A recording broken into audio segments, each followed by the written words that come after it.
안녕하세요. 저는 더세움교회 심용균 목사입니다. 오늘은 시편 119편 1절에서 8절 말씀으로 매임의 미학이라는 말씀의 제목으로 하나님 말씀 나누도록 하겠습니다. 어, 우리가 연말에 제가 송구영신을 하면서 올해 2026년에 더세움교회는 어디에 서 있어야 합니까? 라는 말씀으로 송구영신 예배를 전했습니다. 말씀을 전했습니다. 그러면서 함께 은혜를 나눴고요. 그래서 우리가 있어야 될 자리, 복을 추구하는 것이 무엇인가라고 하는 서문을 이야기하는 시편 1장의 말씀을 주의 깊게 살펴봤죠. 그 말씀과 연장선에 있는 오늘 말씀을 살펴볼 겁니다. 오늘 말씀을 통해서 저희에게 조금 더 주시는 하나님의 복에 대한 개념이 선명해질 수 있길 소망합니다. 명절입니다. 명절이니까 한번 우리가 보통 인사를 해요. 인사할 때 어떻게 인사하나요? 해피 뉴 이어 이렇게 인사합니다. 새해 복 많이 받으세요 인사합니다. 사람들이 첫 해를 시작할 때 복을 축복하듯 이야기하는 이유는 우리 마음 중심성에 우리가 그런 일들이 잘 되어짐에 상황들에 대한 목마름이 있기 때문일 겁니다. 사람이 생각하는 목마름, 행복, 추구하는 방향성, 그것이 사람의 본질이겠죠. 우리가 오늘 생각해 볼 수 있는 것은 오늘 성경도 이 복에 관한 것을 설명하고 정의하는 이야기를 하는데 한번 들어보시죠. 오늘 세상 사는 사람들이 생각하는 그런 복에 대한 키워드는 뭘까라는 겁니다. 세상의 흐름을 잘 알 수 있는 것 중에 하나는 출판되는 책들을 보면 좀 이해할 수 있죠. 어떤 책이 나오느냐라고 하는 거는 사람들이 관심이 거기에 있다라는 걸 의미하기도 합니다. 2021년을 기점으로 교보문고에 그 순위 변화가 있었습니다. 어떤 변화였냐? 1980년에 아마 교보문고가 시작했나 봐요. 그런데 21년을 기점으로 1위 하는 판매 분야가 바뀌었답니다. 그게 뭐였냐면 경제 경영 분야가 소설 에세이를 제치고 판매 점유율 1위를 했다 이렇게 되어 있습니다. 그러니까 사람들의 마음 가운데 경제 경영에 대한 것들 사모함이 있죠. 부자 아빠로 살아가기 뭐 이런 책들이 출간되고 또 어떤 내용들이라면 8가지 법칙을 하면 경제적 자유를 얻을 수 있다. 건물주로 빨리 자유하기 뭐 이런 내용들이 책의 어떤 제목들 상위권에 있는 책들이 마구마구 이런 주제들이 출간되기 시작했습니다. 서점에 가보면 이런 이야기들을 하는 것 같아요. 뭘 하는가? 사람이 행복하려면 뭐가 필요하다? 경제적 자유가 필요하다라고 하는 거예요. 내가 일하고 싶을 때 일하고 일하기 싫을 때 일하지 않아도 되는 자유를 생각하는 겁니다. 여러분한테 막 돈이 주어지면 여러분 어떤 일을 하고 싶으세요? 첫 번째 드는 생각은 일 안 하고 쉬고 싶은데요. 이런 마음이 들지 않던가요? 저만 그렇군요. 그런 생각이 들 수 있습니다. 그죠? 일하고 싶지 않을 때 일하지 않을 수도 있고 또 우리가 무언가를 할 때 돈이 없어서 조금 더 서운하거나 불편하거나 눈치 보거나 비굴하지 않았으면 좋겠는데 라고 하는 생각 그런 마음들이 있습니다. 그게 뭐냐면 경제적 자유를 생각하는 거죠. 그래서 조금 지나긴 했지만 우리 유명한 또 어떤 족들이 탄생하는데 그중에 하나가 파이어족이었습니다. 파이어족이 뭡니까? 경제적 자립을 통해서 빨리 얼리 리타이어 하는 거 일찍 은퇴하는 것, 경제적 자립으로 일찍 은퇴하고 싶다라고 해서 빨리 젊은 사람들이 어떻게 하면 파이어잭이 될 수 있을까라고 하는 내용의 책도 나왔습니다. 빨리 자기가 사고 싶은 대로 살고 싶은 대로 내 마음대로 나의 삶을 경영하고 싶다라는 생각을 하는 거죠. 그러니까 사람들이 생각하는 행복에 자유라는 키워드가 있는데 첫 번째 원하는 것 중 하나는 뭐냐? 경제적 자유를 말하는 것 같습니다. 그런가 하면 경제적 자유를 넘어서서 사람들의 또 하나의 풍토가 생기는데 관계적 자유를 원해요. 무슨 말인고 하니 사람에게 매이지 않는 것이 자유라고 하는 소리들이 나온 겁니다.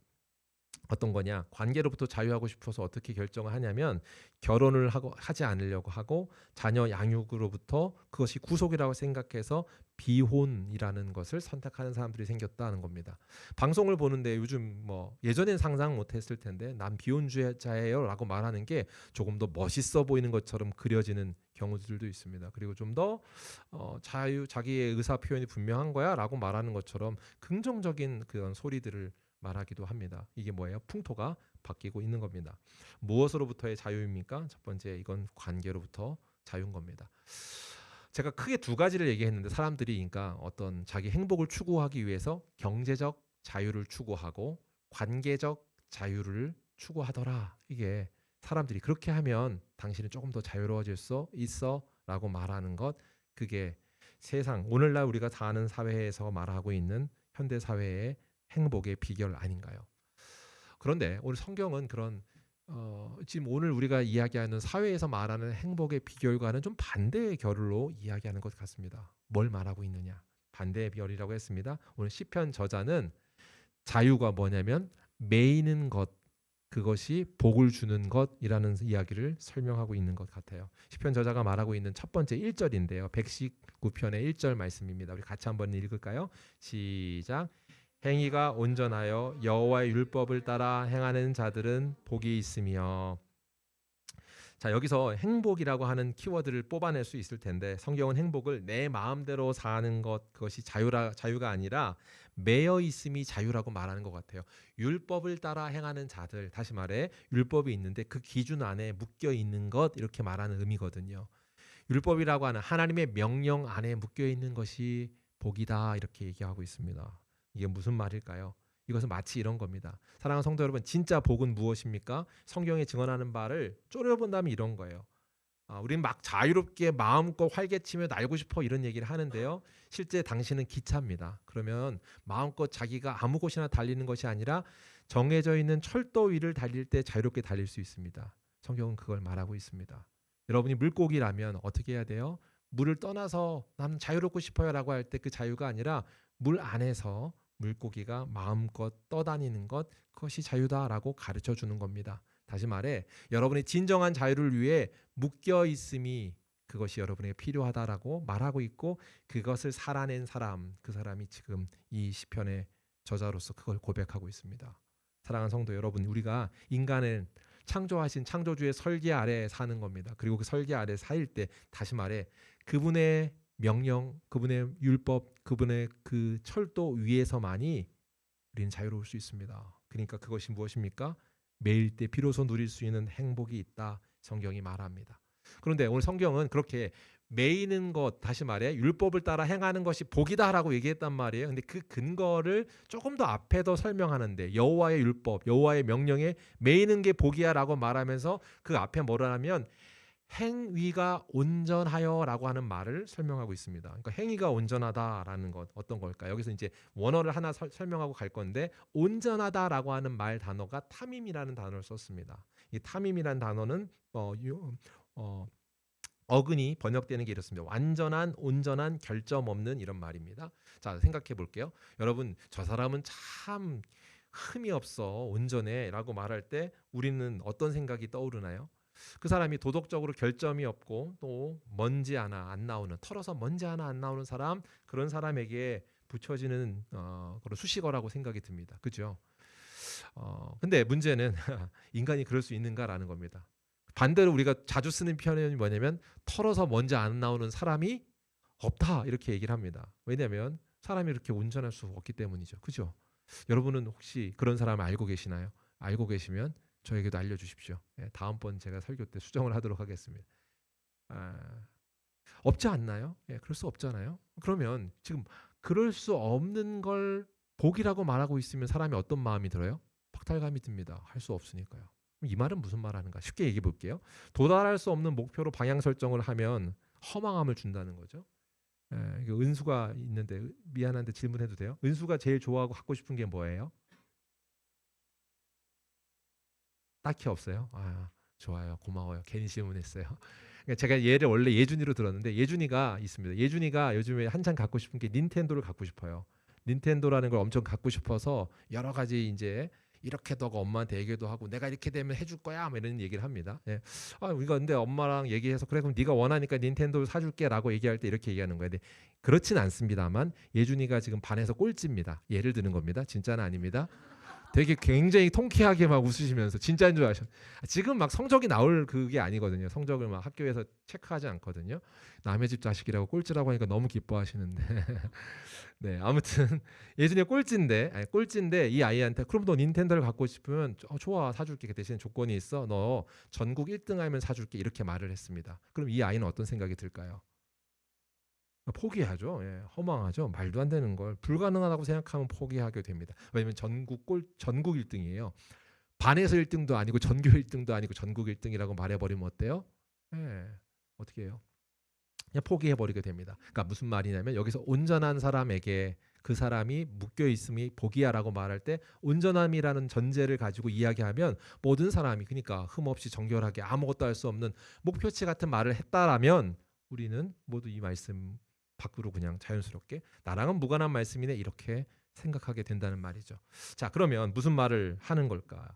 시인은요. 그런데 보니까 이 시편을 쓰고 있는 시인은 인간의 한계 그리고 그 한계를 안고 살아본 사람입니다. 그러니까 인간을 잘 아는 사람 같아요.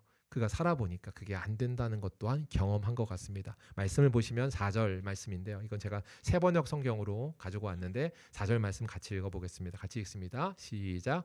주님께서는 우리에게 주님의 명령을 지키고 성실하게 지키라고 명령하셨습니다. 그러니까 주님이 명령하셨습니다. 그러니까 명령하신 걸 얘기해요. 그러니까 명령은 받았는데 해보니까 어떻더라. 5절을 보니까 불가능하더라라는 걸 경험해서 말하는 거예요. 보세요. 내가 주님의 윤례들을 성실하게 지킬 수 있도록 내 길을 탄탄하게 하셔서 흔들리는 일이 없게 해주십시오 했습니다.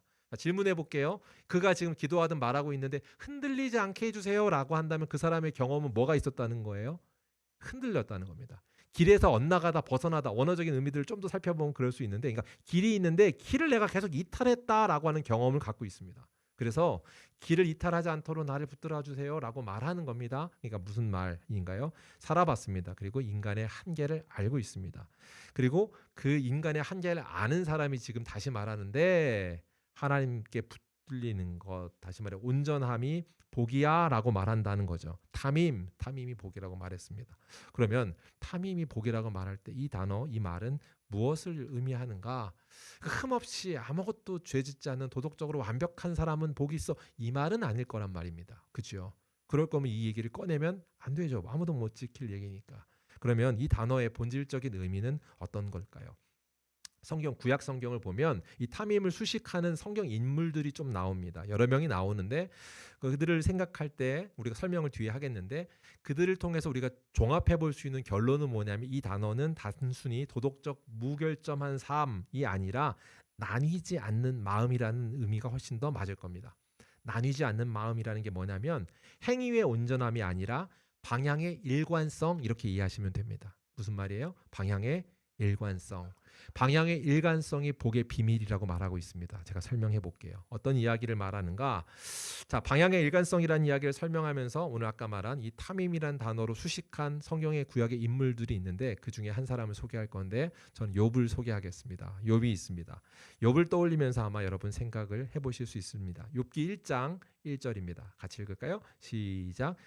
우스 땅에 욥이라 불리는 사람이 있었는데 그 사람은 온전하고 정직하여 하나님을 경외하며 악에서 떠난 자더라. 아멘. 그 사람은 온전하고 정직하여 욥을 수식하는 말인데 온전하고 정직하다라고 할 때 이 온전한 단어 있죠. 이게 탐임입니다. 욥은 그렇게 온전했다 이렇게 말해요.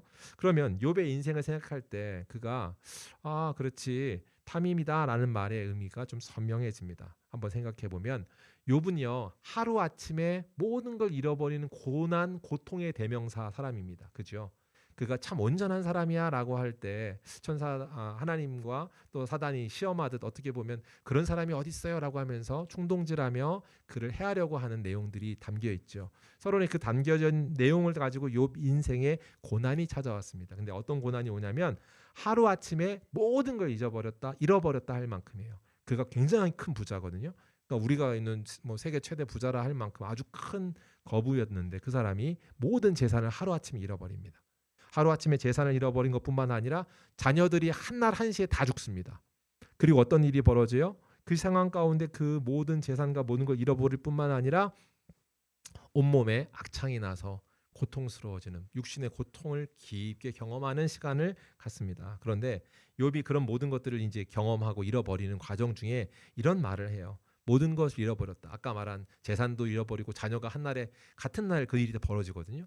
그 일을 듣고 들었을 때 욥이 했던 반응입니다. 욥기 1장 21절인데 이렇게 반응합니다. 한번 들어보시면 한번 마음을 담아 읽어보세요. 같이 읽겠습니다. 시작. 이르되 내가 모태에서 알몸으로 나았사온즉 또한 알몸이 그리로 돌아올지라. 주시니도 여호와시요 거두시니도 여호와시오니 여호와의 이름이 찬송을 받으실지니다 하고. 아멘. 욥이요 고통 가운데 지금 이 상황 가운데 있을 때 얘기하는 거예요. 주신 이도 여호와시요 거두시는 이도 여호와십니다 라고 말하는 겁니다. 그러니까 지금 이 말을 통해서 그가 하고 있는 메시지 욥이 참 그러니까 흔들림이 없구나 이렇게 보여집니다. 계속해서 제 빌드업을 할 거니까 생각해 두세요. 자, 그렇게 보여지는데 이제는 몸에 종기가 납니다. 악창이 났습니다. 몸에 상처 막 간지러움 이 병들이 나니까 성경을 보면 이런 막 기왓장으로 막 긁어요. 얼마나 괴로우면.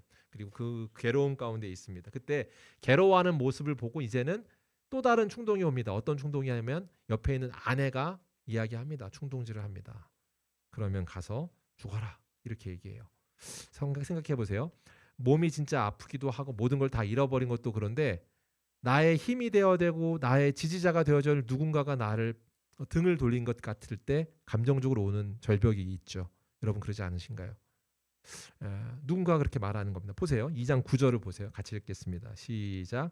그의 아내가 그에게 이르되 당신이 그래도 자신의 온전함을 굳게 지키느냐 하나님을 욕하고 죽으라. 여기서도 뭐라고 해요? 당신의 온전함을 굳게 지키느냐 이렇게 말하고 있어요. 그러고도 당신이 지금 흔들리지 않는다고 말할 수 있어. 지금 당신 다 무너졌는데 그래도 돼? 빨리 그냥 하나님을 욕하고 죽어라고 말하는 겁니다. 아내가. 이때 어떤 마음이 들겠습니까? 여러분 잠깐 마음에 그런 어떤 동기가 안 되시면 옆에 남편한테 얘기해 보세요. 죽어 이랬다고 생각해 보세요. 말하는 이도 민망한데 듣는 이가 어떤 마음의 상처겠습니까? 그죠? 자, 이런 마음 가운데 지금 그가 마음 가운데 상황 가운데 흔들릴 수 있는 요소 그 상황에서 2장 10절의 답변입니다. 뭐라고 말하냐면 욥이 말합니다. 욥이 입술로 범죄하지 아니하니라. 그가 이 모든 상황을 듣고도 이것이 잘못된 판단이야. 이 길을 떠나는 것들 하나님을 버리고 저버리라고 얘기하는 것들을 내가 하는 것이 옳지 않아라고 말하는 것 같습니다. 욥이 그렇게 말하고 있어요. 그런데 여기서 또 끝나지 않아요. 그 이후에는 어떻게 일어납니까? 친구들이 와서 또 종용합니다. 너는 행위가 잘못된 거야. 너 잘못된 문제를 회개하지 않아서 그래. 빨리 회개해야 돼. 이렇게 말합니다. 자, 조금 더 볼까요? 4장 7절입니다. 같이 읽을까요? 시작. 생각하여 보라. 죄 없이 망한 자가 누구인가? 정직한 자의 끊어짐이 어디 있는가? 그러니까 네가 죄를 안 졌다면 이런 일이 없어 라고 하면서 너 다시 빨리 생각해봐 라고 하면서 문제를 그런 기복적인 상황으로 해석하려고 합니다. 그리고 정직하지 않은 너의 모습이 분명히 있기 때문에 이렇게 끊어진 거지 정직한데도 이런 일은 일어날 수 없는 거야 이렇게 말했단 말이에요. 자, 이 모든 상황들이 있었습니다. 지금 말한 것처럼 이런 상황들을 거쳐가면서 욥은 여러 번 선택의 기로에 있었습니다. 어떤 선택을 할 수 있었을까요? 첫 번째 생각하면 아내가 하나님을 포기해라고 할 때 하나님을 포기하는 선택을 할 수 있었습니다. 두 번째로 친구들이 얘기할 때 세상의 방식으로 평가하고 판단하고 문제를 파악하라고 하는 겁니다. 무슨 말이에요? 세상의 방식은 인과응보의 철학이 있습니다. 인과응보의 논리를 가지고 자신의 고통을 설명하려 했습니다. 그런데 그 자리 또한 그런 모든 상황을 겪으면서도 그 스스로도 내면에서 어떤 일이 일어나요? 다른 해결책을 찾으려고 뭔가를 찾아갈 겁니다. 그 해결책, 왜 이런 일이 일어날까? 이걸 빨리 어떻게 벗어날까? 이런 생각을 하고 그것을 해결하려 하겠죠. 근데 사실은 그런 근본적인 이 문제들을 그에게 해결할 힘은 없으니까 결국 뭘 선택했을까 한다면 아마 그럴 건데 이런 것 같아요. 마취하는 거죠. 일종의 마취. 뭐예요? 그가 술이나 쾌락을 따라가서 일순간 잊어버리려고 하는 쾌락 마취, 마취제 같은 것들을 선택하지 않겠습니까? 사람이 종종 그렇습니다. 그런가 하면 그렇게 쾌락 마취제를 쓰는 것 말고 또 할 수 있는 게 뭐예요? 사람이 할 수 있는 게 숨어버리는 거죠. 그냥 깊은 동굴로 들어가서 숨어버리는 것, 떠나버리는 것. 이 정도가 또 하나의 선택지 아니었을까. 아까 하나, 둘, 셋 친구들을 통해 아내를 통해서 그리고 그 스스로 결정할 수 있는 선택을 통해서 그는 여러 번 다른 길로 다른 갈래의 길로 갈 수 있는데 욥이 그러지 않고 있더라라고 성경은 얘기하는 것 같아요. 그러지 않고 있더라. 입술로 범죄하지 않았더라 이렇게 말하는 것 같습니다. 그런데 전반부가 그런데 한번 질문은 욥이 우리가 생각한 것처럼 그렇게 이상적인 모습으로만의 신앙을 보여주고 있는가 그렇게 일관하고 있는가라고 한다면 그렇지는 않습니다. 이게 좀 우리에게 희망이기도 합니다. 보세요. 왜냐하면 만약에 그런 이상적인 모습으로만 본다면 어떤 생각을 해요? 이 세상에 안 사는 사람의 어떤 신앙적 레벨의 사람인 것처럼 느껴져요. 그죠? 캐릭터가 사기 캐릭터입니다. 그죠? 혼이 말하는 그죠? 그런 캐릭터. 근데 욥이 인간적이에요. 그런 캐릭터는 아니더라. 이게 성경에 증명해 줘요. 무슨 말을 합니까? 3장을 시작하면서 어떤 일이냐면 그가 자기가 태어난 날을 저주합니다. 내 생일을 저주해요. 내가 왜 태어나서 이런 말을 하고 하나님께 항변합니다. 그리고 자신이 의롭다라는 것을 마구마구 주장하기 시작하고 따져 묻기 시작합니다. 단순히 하나님한테 따져 묻는 게 아니라 고통에 대해서 하나님한테 거칠게 항의하는 것 같습니다. 거칠게 항의한다. 어떻게 표현하는가? 욥기 31장 35절입니다. 우리 같이 볼까요? 시작. 누구든지 나의 변명을 들어다오. 나의 서명이 여기 있으니 전능자가 내게 대답하시기를 바라노라. 나를 고발하는 자가 있다면 그에게 고소장을 쓰게 하라. 지금 뭐예요? 하나님 고소하는 고소장, 법적인 요소를 가지고 소송하듯이 덤벼드는 거예요. 하나님 나와서 한번 따져봅시다. 내가 뭘 잘못했다고 이런 일이 벌어집니까? 도대체 뭐 때문에 그렇습니까? 내가 왜 이런 고통을 당해야 합니까? 라고 하는 겁니다. 그가 지금 자기가 갖는 고통에 대해서 하나님한테 막 쏟아붓는 것처럼 보이는 장면이라고 보여집니다. 자, 전자 후자 그 변화가 분명히 온도차가 있죠. 후반부에 왔을 때 그가 보이는 것은 어떻게 보면 불경해 보이는 것처럼 하나님한테 막 대드는 것, 그 장면까지 왔단 말이에요. 그러면 질문, 여기서 그러면 욥은 아까 제가 말한 탐임이라는 사람, 탐임의 모습으로 욥을 제가 샘플링했는데 지금 탐임을 뭐라고 말하는 걸까라고 생각하는 겁니다. 그 전반부는 탐임인데 후반부는 탐임이 아니야? 라고 말하는가? 아니요. 저는 지금 말한 방향이 올곧고 나눠지지 않는다고 할 때 이 모든 모습이 그 하나님의 온전함이라고 하는 붙들어줌 안에 있다라는 겁니다. 무슨 말이냐? 그가 항변을 하고 항의를 할지언정 누구를 향하고 있습니까? 누구 앞에 있습니까? 하나님 앞에 있습니다. 인간의 연약함, 완전함이 온전함을 말하고 있는 것이 행위로서의 온전함을 말하고 있는 것이 아니기 때문에 만약에 행위로서의 온전함이었다면 지금 이런 태도를 보이는 건 말도 안 돼라고 하면서 우리가 말한 오늘 말한 사람의 복 있는 자리라고 해당 사항이 없을 거예요. 그렇죠? 그런데 그가 그 행위로서 일관성으로 끝까지는 못할지언정 수준과 상황에 따라 변화될 수 있지만 여전히 그가 하고 있는 건 뭐예요? 하나님 앞에 하나님께 질문하고 하나님을 통해 해결하려고 합니다. 문제의 해결책을 누구로 보고 있는가? 하나님으로 보고 있습니다. 이것이 오늘 성경에서 지금 말하고 있는 관점입니다. 욥은 결코 다른 곳에 가지 않았다. 스스로 해결책을 찾아서 엉뚱한 방법으로 해결하려 들지 않았다라는 거예요. 반대로 도피하듯 피난하듯 도망치지도 않았다라는 겁니다. 그죠? 그렇습니다. 좀 아마 이런 상황 되면 단순히 이제 쾌락마취제가 아니라 많이 도망가죠. 동굴로 들어가 버리죠. 그리고 동굴로 들어가 버려서 사라져 버리려고 합니다. 그런데 성경은 그렇지 않은 이 모습을 통해서 우리에게 복이 있다라는 걸 가르쳐 주는데 그게 뭐냐면 매여 있음입니다. 오늘 말씀을 통해 한 번 더 깊이 살펴보겠습니다. 욥이 그렇게 죽을 만큼 괴로워도 그래도 원망스러워도 하나님을 향해 있고 하나님 앞에서 했다는 말을 저는 이렇게 요약하겠습니다. 사랑하는 성도 여러분, 하나님과 씨름하십시오. 여러분 어려운 상황에 있을 때 누가 복이 있는 사람입니까? 하나님과 씨름하는 사람입니다. 하나님 앞에 씨름하는 사람입니다. 제가 오늘 시간이 좀 더 있다면 살펴볼 때 야곱이 하나님과 씨름한다라는 장면이 사실 야곱이 그러면 온전한가라고 하면 헷갈리는데 야곱을 탐임이라는 단어 쓰거든요. 야곱한테도요. 그 야곱이 그 칭호를 받는 의미가 뭐냐라고 할 때 좀 더 분명해지는 내용일 텐데 그 부분들은 오늘 다 다루지는 않겠지만 이 의미에 대해서 조금 더 상고합시다.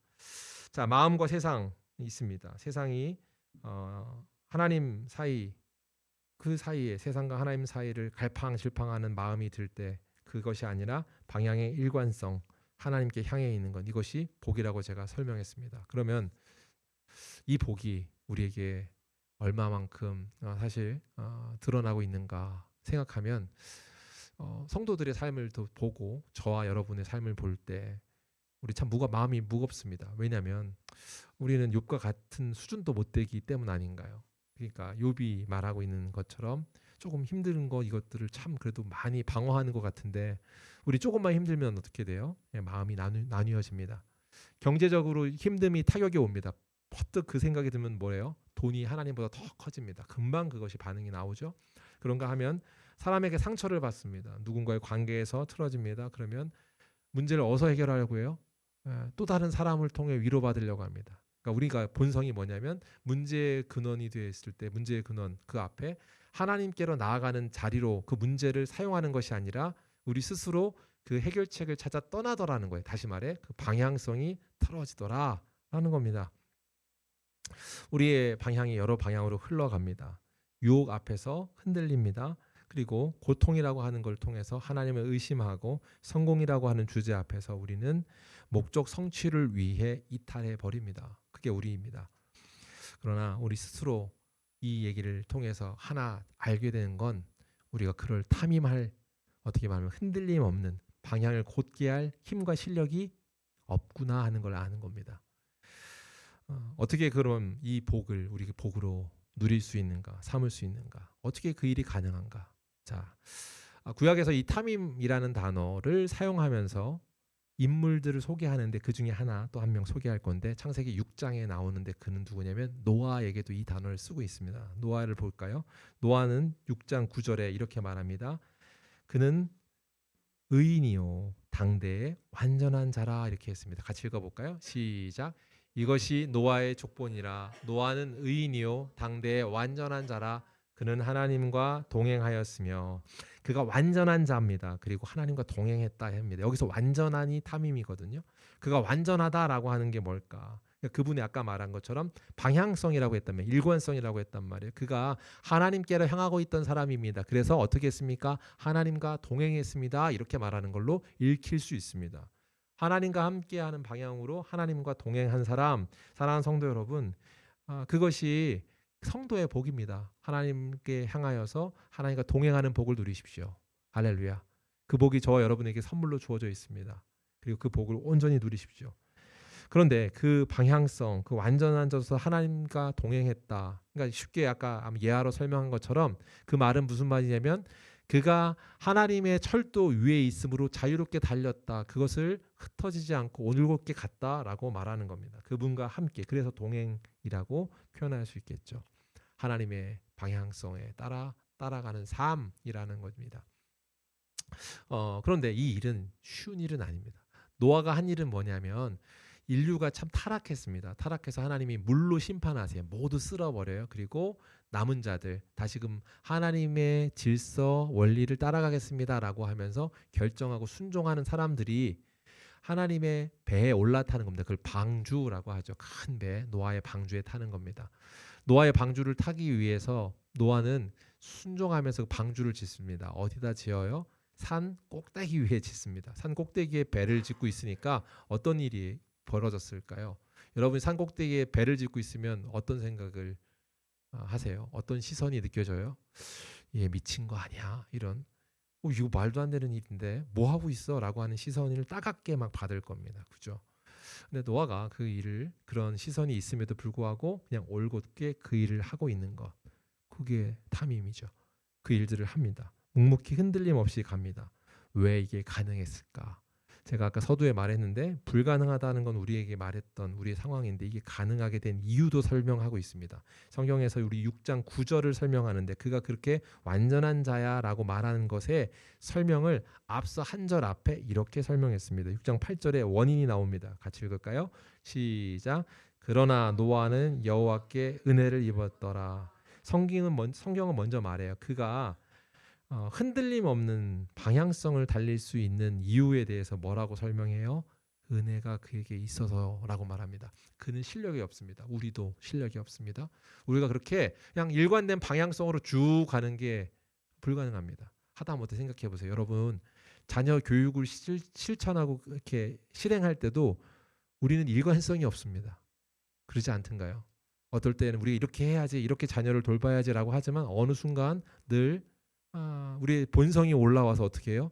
내가 갖고 있는 원칙과 그 규칙마저도 무너지는 거 아닙니까? 우리 사람의 실력이 그렇죠. 수준이 그렇죠. 하물며 그런데 우리 삶을 운행하는 우리의 결정에는 더 많이 그렇습니다. 내 마음의 욕구, 내가 원하는 것, 내가 당기는 것, 그 일로 그냥 가버립니다. 그게 우리의 본성이죠. 그게 사람입니다. 그런데 그럼에도 불구하고 복의 자리로 계속 갈 수 있게끔 하는 하나님의 만지심, 도와주심이 있대요. 그게 은혜입니다. 그 은혜 때문에 일관된 방향성 가지고 갈 수 있다. 성경이 말합니다. 그 비밀을 은혜라고요. 은혜가 한 사람을 붙들었습니다. 그래서 은혜가 그 사람을 나뉘지 않는 자로, 마음이 나눠지지 않고 또 온전히 올곧게 달려갈 수 있는 사람으로 방향성, 그것을 정하여 줍니다. 그리고 그것을 통하여서 이 세상 다른 세상에서 말하고 있는 다른 복음같이 진리라고 하는 것, 자유야, 자유가 너에게 행복이 될 거야, 경제적 자립을 위해서 올인해야 돼, 그래야 네가 지금 진짜 복을 추구하는 거야, 관계적 자유가 필요한 거야 라고 하는 등등등등의 세상의 소리가 아니라, 이유를 결단이 아니라 그 소리를, 그 상황들을 듣지만 그 일들을 옳게 여기지 않는 마음으로 하나님이 인도해 주시죠. 그리고 그 일로 나아갈 수 있는 힘과 동력 또한 주십니다. 여기에 그 동력이 뭐냐? 결단, 결심, 아는 것에 그치는 것이 아니라 무엇이 부어지며 은혜가 부어짐이라고 말합니다. 은혜가 부어지지 않고는 도저히 우리가 결심한다고 살아낼 힘이 없기 때문입니다. 사랑하는 성도 여러분, 이것이 성도의 복입니다. 성도의 정체성이기도 합니다. 우리가 그렇게 은혜 입은 자입니다. 구약의 인물들하고는 또 다른 차원에서의 큰 은혜를 입은 자입니다. 성경의 말씀을 보십시오. 우리가 이렇게 은혜를 입었다는 건 우리의 수준과 실력으로는 그렇게 살 수 없는데 그렇게 여겨주시는 것, 그분의 시선이 있다라는 겁니다. 무슨 말인가요? 아까 말해서 도덕적인 결점 없는 수준을 온전하다라고 말하지 않다고 했잖아요. 그냥 그런데 우리를 온전하다고 여겨주시는 거라고요. 그게 은혜거든요. 그리고 온전하다 여겨주신 다음에 그 길을 살 수 있도록 그쪽으로 방향성을 설정해주고 인도해 주시기까지 합니다. 누구의 열심인가요? 하나님의 열심입니다. 하나님의 열심으로 그걸 이루어내시어요. 말씀을 한 번 더 생각해 보셔요. 성경이 이렇게 말합니다. 우리의 행위로 의롭다함이 아니라 하나님의 의롭게 여겨주심이 있다. 말씀은 이사야 61장 10절입니다. 내가 여호와로 말미암아 크게 기뻐하며 내 영혼이 나의 하나님으로 말미암아 즐거워하리니 이는 그가 구원의 옷을 내게 입히시며 공의의 겉옷을 내게 더하심이 신랑이 사모를 쓰며 신부가 자기 보석으로 단장한 값게 하셨습니다. 아멘. 아름다운 상태로 우리를 단장함 같이 하는 이유를 뭐라고 말해요? 아름다운 행동을 네가 해서가 아니라 너를 아름답게 여겨주시는 하나님의 옷 입혀주심이 있답니다. 거룩한 옷, 하나님 여호와께서 그 옷, 공의의 겉옷, 그것을 입혀주셔서랍니다. 그 옷을 뭐라고 말합니까? 갈라디아서 이렇게 말합니다. 3장 27절 누구든지 그리스도와 합하기 위하여 세례받은 자는 그리스도의 옷을 입었느니라. 아멘. 이것이 복음입니다. 무슨 말을 하는 겁니까? 예수 그리스도 그분께서 십자가에 달려 죽으심으로, 죽으실 때 그냥 죽은 것이 아니라 우리의 모든 죄 가득한 인생인 저와 여러분, 우리가 갖고 있는 흠이 있죠. 그 모든 걸 끌어안아 십자가에 달려 죽으셨습니다. 그리고 그분이 우리 죄를 사하여 주십니다. 우리의 죄된 모든 것들이 사하여질 뿐만 아니라 그분이 부활하심으로 온전하여지심과 같이 우리도 온전한 자라 여겨주시는 것, 그것이 성경이 말하는 복음입니다. 저와 여러분이 그 복음의 은혜 가운데 있습니다. 그러니까 성경이 이미 우리에게 선언하는 바, 복은 무엇인가? 예수 그리스도를 믿는 자는 이 복을 소유했다라고 선언하고 있고, 이 복을 아는 자가 여러분이 자유를 누린다라고 해요. 하나님의 철도 위에 여러분이 있어야 할 자리에, 하나님 창조주 그 세계 안에, 하나님의 질서 안에 있는 그거에 묶이는 것, 여러분 철도에 묶이는 것처럼 하나님 창조주의 질서인 하나님의 말씀, 율법, 율례에 묶이십시오. 그것이 복입니다. 그리고 그 복을 우리에게 하나님께서 가르쳐 주시고 우리가 있어야 될 자리라고 가르쳐 주십니다. 그런데 문제는 우리가 아무것도 하지 않아도 이 은혜가 우리에게 덧입혀졌다는 사실은 너무 기쁜 소식인데, 반대로 이런 질문을 갖습니다. 그러면 우리가 그런 은혜가 임했기에 우리는 그냥 편안히 살면 되는가라고 질문하는데, 그렇지만은 않습니다. 왜냐하면 첫째로 칭의인데요. 아까 의롭게 여겨주심이 칭의거든요. 의롭다, 칭하여 주셨다. 의로운 사람이야 라고 여겨주심이라고 한단 말이에요. 그 칭의의 복이 있습니다. 그런데 반대로 이것뿐만 아니라 하나 더 우리를 그렇게 여겨주심과 만들어가심의 복, 그러니까 성화의 복이 있습니다. 다시 말해 여러분을 향한, 저와 여러분을 향한 하나님의 계획은 복되다 여겨주시지만 복된 인생으로 만들어주시기도 합니다. 빚어주십니다. 그렇게 아까 말한 것처럼 그 방향으로 온전히 갈 수 있도록 인도해 주시는 구석구석의 은혜들이 있다. 하나님 우리를 의롭다 여겨주시는 것뿐만 아니라 점점 더 그 의를 닮아가도록 변화시켜 주십니다. 누가요? 성령님이요. 이 약속이 우리에게 복입니다. 이 약속의 은혜가 우리에게 복입니다. 우리는 완벽한 자라서, 도덕적인 결이 없어서, 그런 흠이 없는 자라서가 아니라 부족함이지만 온전한 예수 그리스도를 붙들고 그분 안에 전심전력을 다함으로 순종의 길을 가도록 하는 것, 그것이 복입니다. 8절에서 그래서 시인이 이 얘기를 하는 거예요. 이 복 때문에. 8절 말씀, 오늘 시편 119편 8절이 결론 같은 데인데, 첫 번째 이제 이 문단에서의 마지막 구절이거든요. 말씀은 같이 읽을까요? 시작. 내가 주의 율례들을 지키오리니 나를 버리지 마옵소서. 뭐라고 말하고 있냐면 나를 아주 버리지 마옵소서 했습니다. 이 말이 뭘까요? 사실 이 말은요, 그분이 나를 붙들고 계신 분이라는 확신 가운데 하는 말이거든요. 그러니까 붙들고 계시다는 확신 가운데, 아까 말해서 처음에 하나님이 이 말씀을 지켜라, 매여 있어라 라고 말하는 이게 복입니다 하니까, 말씀이 나를 붙들고 있다는 걸 알고 있는 사람이 지금 나를 버리지 마옵소서라고 하는 것은 버릴까 봐 겁나서 이 말을 하고 있는 게 아니에요. 그죠? 그 말씀 안에 붙들리는 게 복이라는 걸 아는 사람으로서 선언하는 겁니다. 계속해서 내가 떠나지 않도록 나를 묶어주십시오라고 하는 바람의 기도일 겁니다. 그런데 단순히 그 바람의 기도가 거기에 그치는 것이 아니라 앞서서 선언도 합니다. 그러니까 하나님이 나 계속 묶어주세요 이 말도 하면서 앞에 이 말을 한단 말이에요. 앞에 무슨 말을 해요? 내가 주의 율례들을 지키오리니 라고 하는 겁니다. 이건 뭐냐면 내가 나한테 명령하듯 하는 말이거든요. 선언하듯 결단을 촉구하는 겁니다. 내가 나에게 스스로 선포하는 겁니다. 뭐예요?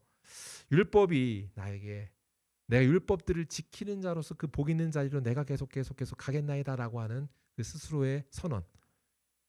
이게 무슨 선언하는 거예요? 내가 율법에 묶여 있겠다 이 말을 합니다. 자, 이 선언이 어떻게 나오는 겁니까? 자, 앞에서 말씀드렸습니다. 앞에서 말한 것처럼 구원받은 자는 이 하나님의 만지심을 통해서 율법이, 하나님 말씀이 덫이 아니라는 것을 아는 겁니다. 덫이 아니라 뭐라고 아는 거예요? 그것을 지키고 싶은 소원이 되는 겁니다. 다시 한번 들어보세요. 무슨 말이에요? 율법이, 세상 사람들은 넌 묶여 있으면 자유롭지 않으니까 불행해 라고 말합니다. 이탈해야지 행복해 라고 말합니다. 그런데 이 구원 얻은 자가 점점 더 하나님을 닮아가는 과정 가운데 깨달아지고 아는 건 스스로 결정하는 거예요. 이거 덫이니까 나 이런 덫에 왜 있어서 나를 이렇게 못 끊어놓은 거야. 막 흔히 이런 말 하잖아요. 예수를 믿는데 언제 믿었으면 좋겠어요? 죽기 1분 전에 예수 믿고 천국만 가고 싶어요. 이런 말 한다고요. 그 이유는 뭐예요? 예수를 믿으니까 이렇게 해야 되고 이렇게 해야 되는 게 많은 것 같은데요 라고 해서 이걸 뭘로 여기는 거예요? 덫처럼 여기는 겁니다. 짐처럼 여기는 겁니다. 그런데 이 말씀이 정말로 살아 역사하는 여러분들에게 복이 되며 여러분을 운행하시며 성령께서 여러분을 성화의 과정으로 인도하실 때 여러분을 알게 되는 겁니다. 뭘 아는 거예요? 이게 덫이 아니라 내가 너무 사랑하고 갖고 싶은 소원이 되는 겁니다. 내가 따라가고 싶은 소원이 되는 겁니다. 내가 평생을 한 번도 실수하지 않고 이 철도로 온전히 하나님 부르실 때까지 자유롭게 달리기만 할 수 있는 영혼이 되고 싶습니다. 그게 나의 제일평 소원입니다 라고 말하는 것처럼 바뀌어지는 겁니다. 뭘 알 때요? 그 철도 위의 자유함을 알 때요. 그때 그것이 너무 아름답다라는 걸 아는 겁니다. 사랑하는 성도 여러분, 참 신앙생활을 깊게 하신 믿음의 선배들을 볼 때, 우리가 동역하고 살아간 세월을 볼 때, 그런 믿음의 선배를 보면서 우리가 사모할 때 있습니다. 저런 권사님처럼, 저런 집사님, 저런 목사님처럼 나도 그렇게 믿음의 경주 마지막까지 달려가며 사는 복이 있으면 좋겠다라고 하는 흠모함이 생기죠. 그걸 어떻게 여기는 거예요? 아름답게 여기는 거죠. 제가 오늘 설교 제목을 뭐라고 했냐면 매임의 미학이라고 설교 제목을 잡았습니다. 이건 뭐예요? 성도의 복입니다. 성도의 복이 뭐냐면 매이는 것, 하나님의 말씀, 율법, 율례, 하나님의 뜻에 묶여 있는 게 아름다운 거구나라고 깨닫는 겁니다. 할렐루야. 2026년에 이 말씀에 묶여 있는 것이 너무 아름다운 거라고 해서 사모하는 소원이 되는 저 여러분의 삶이 되길 주의 이름으로 축복합니다. 그리고 그 소원 때문에 너무도 그 순간순간이 기뻐지는, 그리고 그 기쁨이 아름다움, 그 미학의 수준까지 올라가는 그런 복 있는 인생이 되기를 주의 이름으로 축복합니다. 말씀을 정리하겠습니다. 세상이 말하는 경제적 자유, 네 마음대로 사는 상황에 관한 그 모든 것들은 사실은 신기루 같은 겁니다. 이걸 가지면 경제적 빨리 리타이어하면 자유로울 것 같은데 또 다른 문제가 계속 찾아오더란 말이에요. 안 찾아오겠습니까? 내가 이만큼 연봉 벌면 행복할 줄 알았는데 그 연봉이 행복하지 않다는 걸 압니다. 그걸 지키기 위해 또 다른 씨름이 있고 그거를 잃지 않기에 대한 또 다른 싸움이 있습니다. 그리고 나도 어쩔 수 없는 건강의 문제, 상황의 문제, 해결하지 못하는 문제들이 도사리고 있기 때문에 금방 압니다. 야, 이거 신기루였구나. 내가 잡은 줄 알았는데 잡을 수 없는 거구나라고 하는 걸 알게 되죠. 그런가 하면 가지면 가질수록 목마르게 됩니다. 또 그리고 관계의 문제 네가 자유하면 행복할 거야 라고 해서 조금 더 자유로워 이렇게 얘기하는데 사실 나 혼자 있다는 것 때문에 시간이 지나면 지날수록 독신이야 이렇게 얘기했는데 나중에 더 외로워지고 허망해지고 허무해지는 것들을 경험하기도 하죠. 사람이 그렇습니다. 본디 물을 떠나서 물고기가 자유로울 수 없고 다시금 철도가 아닌 다른 곳에는 움직일 수조차 없는 것이 기차인 것처럼 인간은 하나님 그 섭리 안에 하나님의 계획, 하나님의 율법, 하나님 법 아래에 있을 때 아름답게 자유롭게 달리는 줄 믿습니다. 그것이 축복입니다. 그래서 오늘 설교를 이렇게 정리해요. 사랑하는 성도 여러분, 매임이 축복입니다. 2026년 여러분 매이십시오. 그리고 그 매임의 아름다움을 경험하십시오. 딱 하나 이런 것들 생각해 보세요. 여러분의 어떤 문제 결정할 때 말씀이 떠올려서 여러분 매이는 걸 경험해 보십시오. 여러분이 무언가 결정하려고 하는데 말씀 때문에 브레이크 걸리는 것, 그게 매임입니다. 내가 말씀 아니었으면 그냥 이렇게 결정하고 갈 건데 매이는 거예요. 그래서 철도를 이탈하지 않는 겁니다. 그러함으로 여러분에게 자유의 복이 누려지는 거고 그 즐거움이 아름다움으로 나타나는 겁니다. 바라건대 이러한 복과 은혜가 가득한 저와 여러분의 삶이 되기를 주의 이름으로 축복합니다.